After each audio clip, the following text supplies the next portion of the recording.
Mula sa mga bonggang-bonggang boses ng Visayas, lipad tayo ng Luzon kung saan hindi lang malamig ang panahon kundi malamig din ang boses ng mga tao. Akyat tayo sa Baguio City. At kung maghahanap ka ng mga singing talents sa taas na mahigit 5,000 feet, edi sasalubungin ka rin ng mga nagtataasang boses.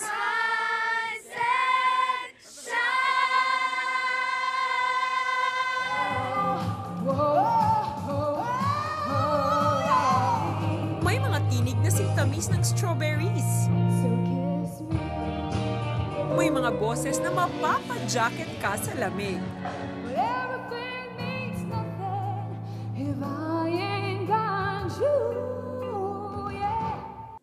Pero sa huli, sino nga ba ang mag-aakalang magkapatid na bigatin ang makakakuha ng malutong pa sa peanut brittle naming palakpakan? Pasok ka! Rochelle Newbold! Pasok ka! Ruby! I'm lying near the road, switched star.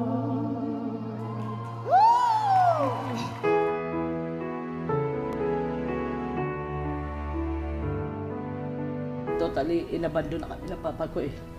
Hindi niya kami sinuportahan kahit piso.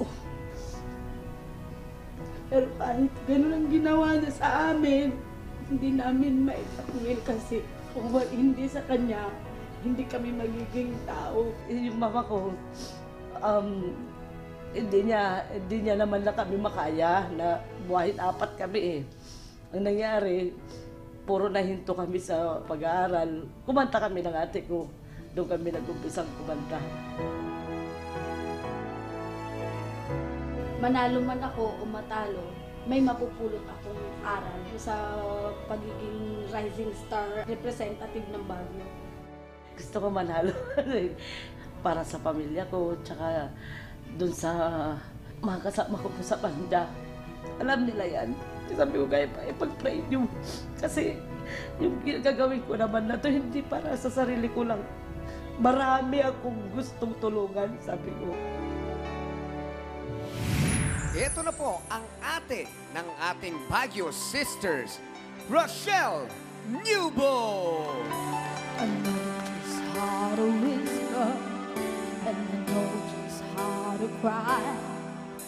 I know when to pull you closer, and I know when to let you loose. And I know the roads to riches, and I know the ways to fame. I know all the rules, and then I know how to break them, and I always know the name of the game. But I don't know how to leave you, and I'll never let you fall. And I don't know how you do it, making love out of nothing at all. Out of nothing at all. Out of nothing at all. Rochelle Newbold! Eto, pakinggan natin ang comments ni Judge Nina. Paus ka ba, Ate Rochelle? Or medyo may sakit ka? May meron? Oo. Sinisipon, inuubo, hindi bago sa klima. Oo, kasi... Taga Baguio kasi. Oo nga, pag nagbago ng klima talagang nag-iiba yung boses. Pero hindi actually nahalata. Kumbaga kasi parang iniisip ko kung may sakit ka nga ba or yun talaga yung texture ng boses mo eh. Pero for me, siguro, gusto ko pang marinig yung boses mo na sa isang song na siguro mas bagay sa'yo, like baka Bonnie Tyler song or AG's. Kung sakaling makakapasok ka, Ate Rochelle, sana gusto kong marinig yung boses mo talagang malinis sa isang magandang kanta. So, Okay, thank you. Medyo hindi naibigay ni Rochelle ang best niya dahil sa ubot-sipon sa paninibago niya sa klima. Pero ang sister niyang si Ruby, ready na ibawi ang pangalan nilang magkakapatid. At ngayon naman, eto na ang younger sister at hindi raw pagpapadaig sa laki ng talento. Eto na si Ruby Canillas, Kabudoy! Halos lahat ay nagtatanong doon sa aming bayan, sa gitnang kanluran na aking pinagmulan. sila'y nalilito, ba't daw ako nagkaganito? Kung ano ang dahilan, ako lang ang nakakaalam.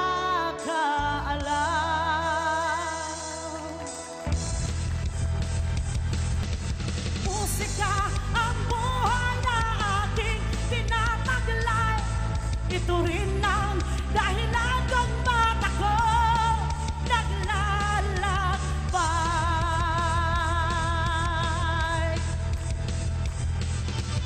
Musika ang buhay na aking tinataglay. Ito rin ang dahilan kung ba't ako naglalakbay.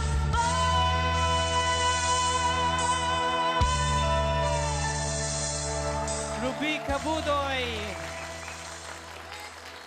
Kapatid ko si Rochelle. Opo, Sino mas magaling sa inyong dalawa? ikaw po. Ruby! Hello po. Ang cute-cute mo. Cute. Nakakahawa yung good vibes mo.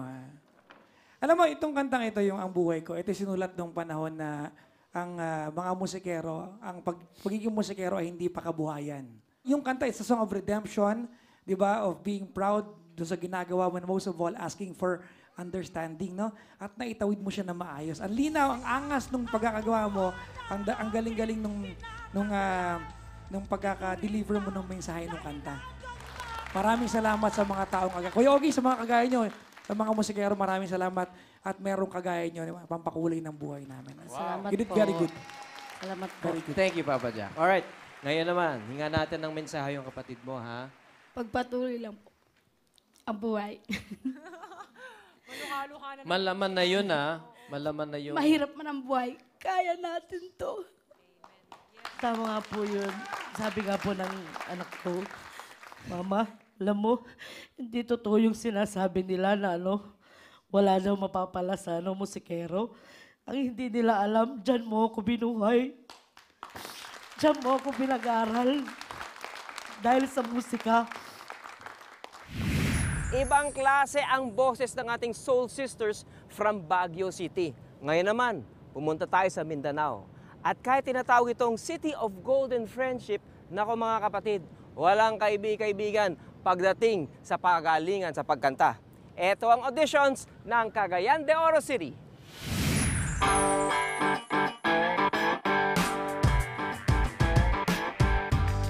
Dito sa City of Golden Friendship, mainit kaming sinalubong ng mga katropa nating Cagayanon.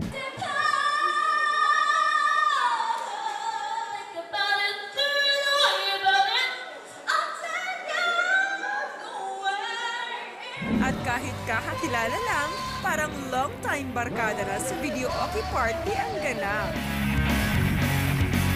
Mga repax at sisterettes, lahat may hirit. Lahat may birit.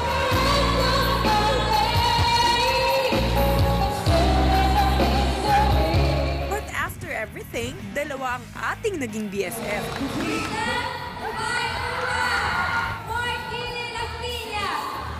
Dahil sa kanilang galing, dito sa Cagayan de Oro.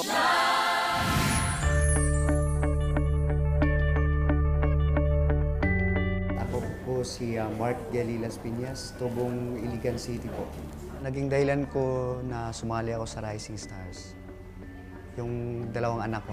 Itong pagkanta, alam ko, dadalhin ko to habang buhay. Sabi ng kapatid ko, kanta ka ulit. Sabi ko din naman sa sarili ko na, oo nga, na-miss ko na din yung pagkanta. Noong una, nagpa-practice po kami ng tatay ko. Sinusuntok po yung tiyan ko.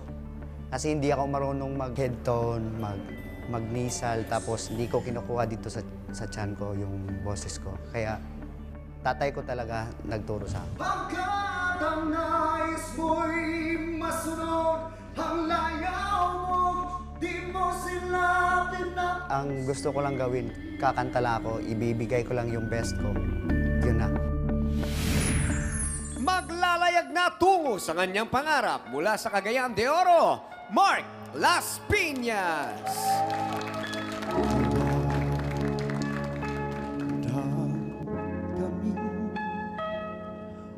kasawian.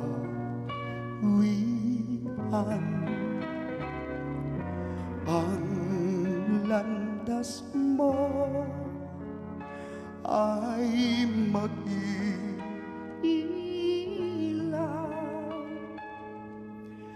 May bukas pa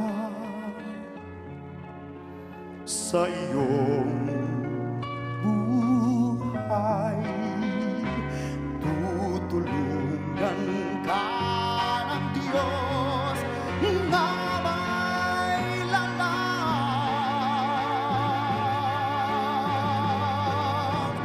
Ang iyong pagdaramdam, idalangin mo sa may kapal na sa puso mo ay mawala ng lubusang.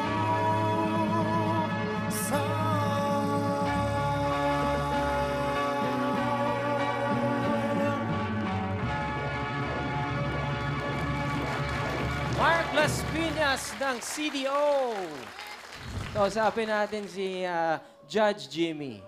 Alam mo, yung may bukas pa, di ba? Yung kanta na yan, Pinoy na Pinoy, di ba? Pati yung boses mo, Pinoy na Pinoy. Yung pangalan mo, Pinas, di ba? Pinoy na Pinoy. Gusto ko sana, panindigan mo yon. May pride tayo dapat dyan kasi dyan tayo galing eh. Masyado tayong na westernized, di ba? Tapos nandito ka, breath of fresh air. Pero ang galing. Nag-enjoy ako doon. Palakpakan natin si Mark. Up next, nagpapagaling na, napakagaling pang kumanta ng singing nurse na ito. At best na mga norte, nakaiinlaban ninyo talaga. Ang galing mo, Pards. Thank you po. Hayop yon. Ang galing ng ginawa mo. Susunod na sa Rising Stars Philippines. Would you please marry me again?